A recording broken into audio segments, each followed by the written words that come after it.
तो hello friends, आज हम बताने जा रहे हैं आपको कुछ एसएससी एमटीएस की जो वैकेंसी आई है उसके बारे में। टोटल डिटेल्स देंगे कि उसमें सैलरी कितनी होती है, क्या वर्क होता है, कितनी वैकेंसी है, उसके एग्जाम कितने होते हैं। आज हम उसके बारे में टोटल डिटेल बताएंगे। तो देखो, जो सबसे पहले क्या है, एसएससी एमटीएस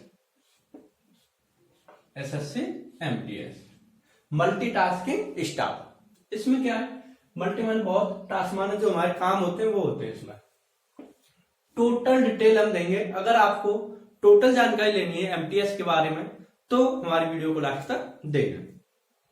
इसके फॉर्म कब से स्टार्ट हुए, लास्ट डेट क्या है इसकी, और एज कितनी है, इसकी फीस कितनी है, वो हम टोटल डिटेल देंगे। फॉर्म जो स्टार्ट हुए वो हमारे स्टार्ट हुए थे 5 फरवरी से, 5 फरवरी 2021। ठीक, इसकी जो लास्ट डेट है वो है आपकी, जो इसकी लास्ट डेट है वो है आपकी 23 मार्च। क्या है, 23 मार्च 2021। इसके बाद सबसे पहले आता है कि इसकी एज कितनी है। जो एज है इसकी, जो जनरल की मिनिमम मतलब जो होती है जनरल की, उसके बाद ओबीसी को 2 साल के लिए या 3 ईयर के लिए डिस्काउंट मिलता है, और एससी के लिए 5 साल।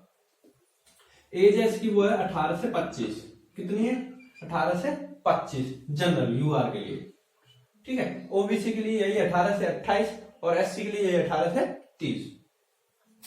मगर कुछ वैकेंसियों पर यही जो एज है 18 से कितनी कर रखी है, 27। कुछ पोस्ट पर, ठीक है, कुछ पोस्ट पर यही एज जो है 18 से 27 कर रखी है जनरल के लिए, और कुछ पोस्ट पर यही ओबीसी के लिए 18 से 30 कर रखी है, यही एससी के लिए 18 से 32 कर रखी है। ठीक है, अब आते हैं इसके बाद हम फीस पर। कितनी फीस, जो इसकी फीस है वो है 100 रुपए। किस किस के लिए, यूआर और जनरल, मतलब जनरल और ओबीसी के लिए। एससी एसटी और जो एक्स सर्विसमैन, उन सभी के लिए क्या है, फ्री है। ठीक है, ये थी हमारी फॉर्म की start date, last date, age कितनी 18 से 25, कुछ वैकेंसियों के लिए, कुछ पोस्ट के लिए 18 से 27 भी है। फीस है इसकी 100 रुपए। अब देखेंगे कि जो हमारी एज है 18 से, मतलब 18 ईयर, मिनिमम कितनी है 18, तो कब से स्टार्ट, कब तक के जो फॉर्म भर सकते हैं वो अमाउंट कब तक के भर सकते हैं। 1 दिया शायद 2003, जिनकी एज 1/1/2003 तक है वो भर सकते हैं। ठीक है, अब आते हैं इसके बाद कि क्वालिफिकेशन क्या है इसके लिए। क्वालिफिकेशन है जो इसके लिए वो क्या है, मिनिमम 10th। कितना, जो क्वालिफिकेशन दिया इसके लिए वो मिनिमम क्या दिया, 10th दिया। ठीक, अब इसके बाद क्या होता है, ये थी हमारी डेट, और इसके बाद अब आते हैं एग्जाम पर, मतलब पेपर होते हैं। इसके पेपर होते हैं 2। कितने पेपर होते हैं, 2 पेपर होते हैं।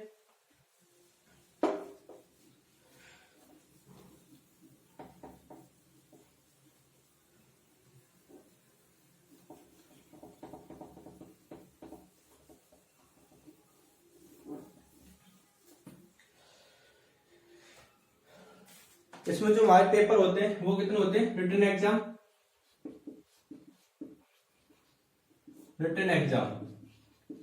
एग्जाम की बात करें तो इसमें एग्जाम होते हैं, वो होते हैं 2। कितने होते हैं, 2, सेकंड और फर्स्ट। ठीक है, जो फर्स्ट पेपर की डेट है, एग्जाम डेट दे रखी है, वो दे रखी है 1 से लेके 20 जुलाई के बीच में। 1 से लेके 20 जुलाई। ठीक, और जो सेकंड एग्जाम की डेट दे रखी है वो दे रखी है सितंबर 11 2021। ठीक है, सितंबर में क्लियर है कि इसमें को हो जाएगा, और डेट अभी टेंटेटिव है, मतलब लगभग में है।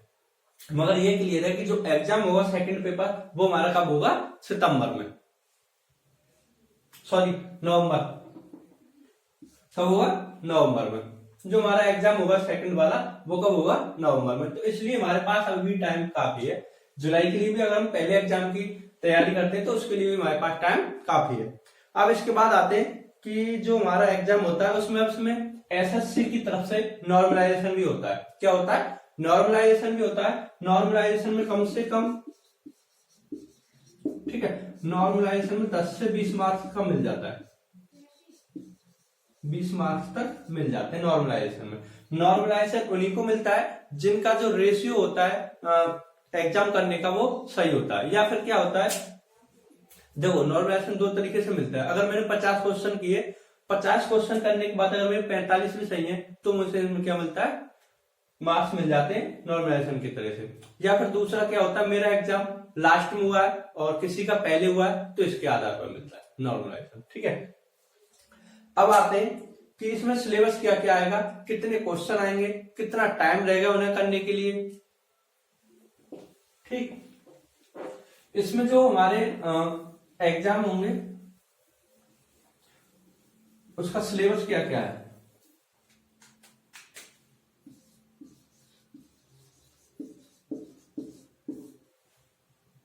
जो इसका सिलेबस है वो क्या है, 25 क्वेश्चन 4 पार्टों में होंगे, 25-25।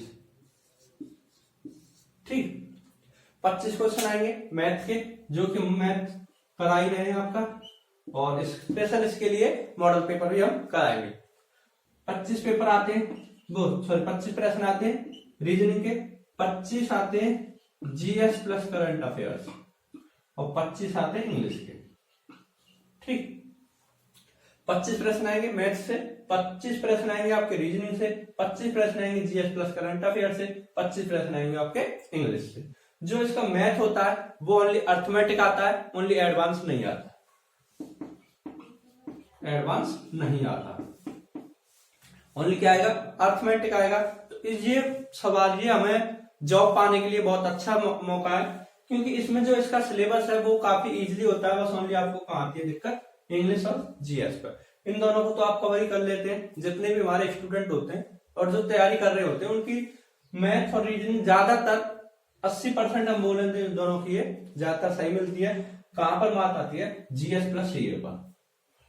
और इंग्लिश आपकी, इंग्लिश ये अगर जो कोई बंदा उसकी इंग्लिश वीक है और वो पढ़ना चाहता है तो सबसे पहले अगर एमटीएस की तैयारी कर रहा है तो इंग्लिश से ही स्टार्ट करे। अगर कोई स्टूडेंट उसकी इंग्लिश वीक है तो सबसे पहले एमटीएस की इंग्लिश पढ़ेगा तो उसे बहुत अच्छा लगेगा, क्योंकि इसमें जो इंग्लिश आती है वो बहुत बेसिक से आती है। और अगर क्या है ना, अगर हमने तैयारी की नॉर्मल से, अगर हमारी इंग्लिश वीक है, हम तैयारी कर रहे हैं तो सबसे पहले मतलब बेसिक से स्टार्ट करेंगे, और बेसिक स्टार्ट की हमने और एग्जाम दिया, बेसिक का एक भी सवाल नहीं आया तो हमारे मन में मनोदास हो जाता है कि हमने तैयारी की और इंग्लिश का हम पर पेपर नहीं हुआ तो हम इंग्लिश से तैयारी किस लिए करें। तो इसलिए अगर आप इंग्लिश की तैयारी कर रहे हो तो एमटीएस का पेपर भी जरूर दें, क्योंकि इसकी इंग्लिश वीक है, वो इस यहां से स्टार्ट करेगा और जो स्टार्ट करेगा इंग्लिश का पेपर भी सॉल्व करके आएगा, तो उसके मन में एक उत्सुकता होती है कि मैंने इंग्लिश का पेपर सॉल्व किया है। तो इंग्लिश जरूर पढ़ें। इसके बाद आता है कि कट ऑफ कितनी गई थी जो हमारी लास्ट ईयर थी, ठीक है। और इसके बाद क्या होता है, जब हमारा पेपर फर्स्ट पास कर लेते हैं उसके बाद हमारा जो पेपर सेकंड होता है उसमें हमें क्या आता है, वैकेंसी बनने के लिए मिलता है। अभी नहीं मिलेंगी हमें वैकेंसी बनने के लिए फॉर्म, मतलब पेपर फर्स्ट पास करने के बाद हमें वैकेंसी की डिटेल मिलती है इसमें कि किस भाग में कितनी है। और एक और बात, ये जो हमारी जॉब है ये सेंट्रल की जॉब है, केंद्र की जॉब है, बट इसमें जो कट ऑफ जाती है वो आपकी स्टेट वाइज आती है। ठीक है, हम बताते हैं कि पिछली बार हमारी कट ऑफ कितनी गई थी।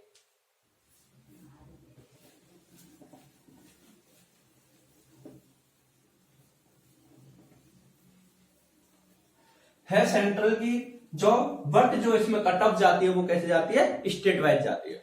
देखो यूपी में, ठीक है, यूपी की बात कर रहे हैं, जनरल, ओबीसी, एससी, एसटी और ईडब्ल्यूएस।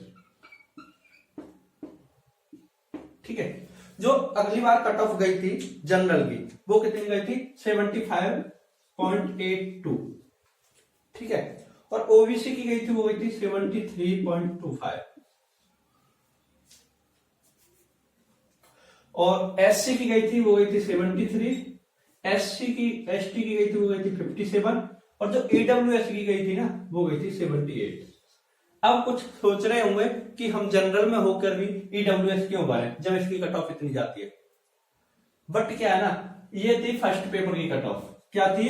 फर्स्ट पेपर की कट ऑफ। जब सेकंड पेपर की कट ऑफ गई थी ना, जब ईडब्ल्यूएस की सबसे कम गई थी, मतलब जनरल में काफी कम गई थी, ओबीसी से भी नीचे गई थी सेकंड पेपर की कट ऑफ, इसलिए जो ईडब्ल्यूएस में आते हैं वो ईडब्ल्यूएस ही भरे। अगर हम बात करें, यही यूपी की थी, हरियाणा की कितनी गई थी? हरियाणा की गई थी, क्योंकि इसमें जो कट ऑफ लगती है ना, वो इसकी कट ऑफ स्टेट वाइज लगती है और जॉब हमारी केंद्र की है, ठीक है। इसकी जो हरियाणा की गई थी, कितनी गई थी? 96, और ओबीसी की गई थी 95, क्योंकि क्या है, हरियाणा और बिहार सबसे ज्यादा ये जो समझते हैं ना, ये नहीं है कि बिहार वाले स्टूडेंट भी काफी पढ़ाई करते हैं और अच्छा रिकॉर्ड भी देते हैं। जितनी भी वैकेंसी है, बिहार वाले बंदे अच्छे हैं, मतलब जो हरियाणा के हैं वो क्या समझते हैं कि कोई भी वैकेंसी आती है, आप अंदाजा लगा सकते हो कि हरियाणा के स्टूडेंटों ने जो हमारी कट ऑफ गई थी वो कितनी गई थी? 96। तो ये तो क्लियर है कि वहां पर पेपर में कुछ ना कुछ धांधलेबाजी हुई थी, या आप बोल सकते हो कि पेपर लीक हुआ था, क्योंकि इतनी कट ऑफ जाने का कोई वो ही नहीं बनता, चांस नहीं बनता कि 96 कट ऑफ जा सकती है, ठीक है। तो अब आती है इसके बाद कि हमारा जो सेकंड पेपर होता है वो कितने मिनट का होता है, कितने मार्क्स हमें लाने होते हैं, क्या होता है। जो हमारा सेकंड पेपर होता है,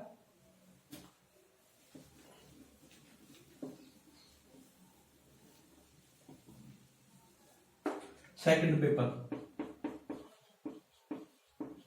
ठीक है, सेकंड पेपर की बात करें तो सेकंड पेपर होता है वो हमारा 50 मार्क्स का होता है, हमें उसमें से 31 मार्क्स लाने होते हैं, 50 मार्क्स, और हमें मिनिमम इसमें से कितने लाते हैं? 31 लाने होते हैं। इसमें होता क्या है, ऐसे लिखना होता है, क्या लिखना होता है? ऐसे लिखना होता है, एक निबंध लिखना होता है हमें लेटर ऐसे, और ये हमें किस किस में लिख सकते हैं, लैंग्वेज किस किस में लिख सकते हैं, इंग्लिश या फिर आप हिंदी में भी लिख सकते हैं, कोई भी आप पर डाउट नहीं। अगर आपको हिंदी में लिखना है तो हिंदी में लिख सकते हैं, अगर आपको इंग्लिश में लिखना है तो इंग्लिश में लिख सकते हैं। अब इसके बाद आते हैं कि इसमें काम क्या क्या होता है और सैलरी कितनी होती है। देखो, इसमें काम आपको, अगर आप यूपी के हो तो यूपी के किसी केंद्रीय मंत्रालय में जॉब मिलेगी, अगर आप हरियाणा से हो तो आपको हरियाणा के मंत्रालय में जॉब मिलेगी, अगर आप बिहार से हो तो आपको बिहार के मंत्रालय में जॉब मिलेगी, मगर आप जिस स्टेट से हो उसी स्टेट के मंत्रालय में आपको जॉब मिलेगी, पहली चीज। और इसमें ये आपको पता पड़ेगी। अब इसमें क्या है कि वर्क क्या क्या करना होता है, वर्क इसमें कुछ नहीं करना होता, जो हमारे मंत्रालय होते हैं केंद्र के, ठीक है, उनमें हमें क्या करना होता है, अगर हम को काम दे दिया जाता है कि आपको ये फाइल लेके आनी है और ये फाइल रख के आनी होती है, ज्यादा इसमें कोई काम नहीं होता, बस आपको फाइलों का कवर होता है कि ये फाइल आपको यहाँ से लेके आनी है, यहाँ रख के आनी है आपको, या फिर ऊपर से जाके ये लेके आना है, कुछ वैसा काम नहीं है लोडिंग का, बस आपको क्या है, फाइलों को इधर से उधर करना होता है, ठीक है। अब आते हैं इसके बाद हम सैलरी। तो इसकी जो सैलरी है वो कितनी है, इसकी जो स्टार्टिंग होती है, जो इसकी स्टार्टिंग है वो कितनी है, 21,000। जो इनकी सैलरी है एमटीएस के लिए वो होती है स्टार्टिंग, लगते लगते स्टार्टिंग होती है वो 21,000 से होती है, ठीक है। और इसका प्रमोशन कैसे होता है, प्रमोशन जो होता है, हमने अगर जॉब आज स्टार्ट की है तो उसके 3 साल बाद इसका एक एग्जाम होता है, उसके तौर पर हमें प्रमोशन मिलता है, ठीक, 3 साल बाद होता है, 3 साल से पहले नहीं होता।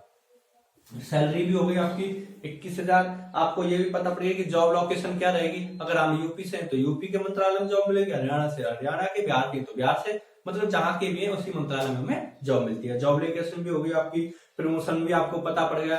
एक और चीज है इसमें कि आप ना, अगर किसी का सोच रहा है कि मैं मेरा हाथ टूटा हुआ है या फिर मेरा फ्रैक्चर है तो मैं सरकारी जॉब नहीं कर सकता, उनके लिए सबसे अच्छी जॉब है, क्योंकि इसमें पहली बात फिजिकल नहीं होता, ना इसमें हाइट नापी जाती है, ना इसमें फिजिकल होता है, और ना ही इसमें जो कलर विजन होता है उनके लिए भी कोई दिक्कत नहीं है। अगर आप कलर विजन हो तो भी फॉर्म भर सकते हो, अगर आपके फिजिकल सही नहीं है, मतलब बोले तो फिजिकल, अगर आपका कोई भी आपका हाथ टूटा हुआ है तो वो भी इसमें फॉर्म भर सकता है। फिजिकल मतलब फिजिकल सही नहीं है उनका तो वो भी फॉर्म भर सकते हैं। ना कलर विजन की दिक्कत होती है और ना ही इसमें हाइट होती है, तो आप किसी बंदे की हाइट कम है तो वो भी इसमें फॉर्म भर सकता है। बहुत अच्छी जॉब है, आपके लिए एक मौका है कि अगर आपकी हाइट नहीं है तब भी आप गवर्नमेंट जॉब पा सकते हैं।